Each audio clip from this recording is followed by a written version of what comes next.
Hi, boys and girls. It's Mrs. Seibert, your assistant principal, and I get to share a book with you as part of Literacy Week this week. And I am going to read A Quiet Place by Douglas Wood, and our illustrations are by Dan Anderson. Sometimes we all need a quiet place, so I really like this book, and I hope you do too. Sometimes a person needs a quiet place. A place to rest your ears from bells ringing and whistles shrieking and grown-ups talking and engines roaring and horns blaring and grown-ups talking and radios playing and grown-ups, well, even grown-ups need a quiet place sometimes, but it can be hard to find one. You have to know where to look. You could look under a bush, a lilac bush in your own backyard. When you crawl underneath it, all the sounds of the world seem soft and far away, and you can be a pirate finding buried treasure. On a desert island, a bush could be your quiet place until someone calls you to clean your room. Then, you could look in the woods. You might find an old stump for a chair, on a mossy log for a couch, in a green mansion of shadows and sunbeams. It's not really quiet, of course. Blue jays scream warnings and winds sing in the leaves, but it feels quiet, and you could be a timber wolf, the gray ghost of the forest. The woods could be your quiet place, but if the woods are too dark and deep, you could look by the sea. On a beach in the early morning fog, your footprints are the first of the day. The waves are roaring and the gulls are crying, but it doesn't seem noisy, and you can just be an explorer. Discovering a lost continent, the beach could be your quiet place.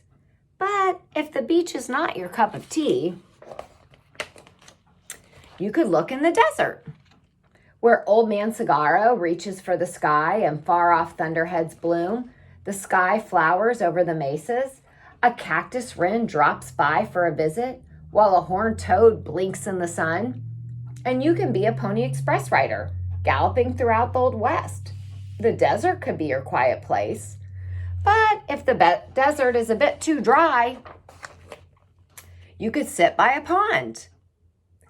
A heron by the shore stands still as a tree branch, and the water is so calm it looks like a mirror.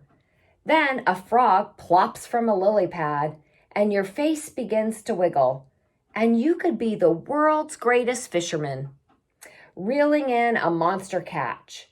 A pond could be your quiet place, but if the fish aren't biting, you could look in a cavern, where every footstep echoes and the slow drip, drip of water builds new rocks that hang like icicles or stand like sculptures, where days and nights and weeks and years are all the same. And you can be the cave dweller in the lair of the saber-toothed tiger. A cave could be your quiet place, but if a cave is too cold and damp,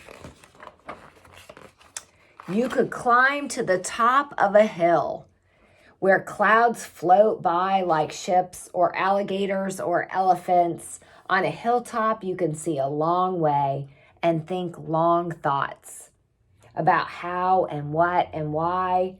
And you can be a mountain climber on the top of the world. A hilltop could be your quiet place, but if your legs are too tired from climbing,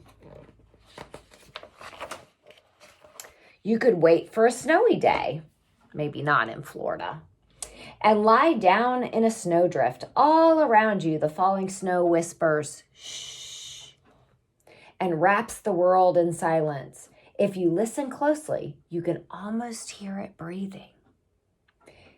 You breathe softly, too, pretending to be a polar bear sleeping in a land where the snowy silence never ends. A snowdrift could be your quiet place, but if it's too warm for snowdrifts, especially here in Florida, huh? You could visit a museum. Sorry, my hair's in my way there. Where brass tigers and bronze lions stand silent guard over fabulous treasures. Every painting is a magic window that your own imagination can open wide and climb through. And you can be an artist admiring your own masterpiece. A museum could be your quiet place. But if the museum is closed for renovation, you could go to a secret corner of the library where the only people talking are between the covers of the books. They speak so softly you can only hear them in your head as you read about forests and oceans and deserts and caverns and museums and 1,000 other things. A library could be your quiet place.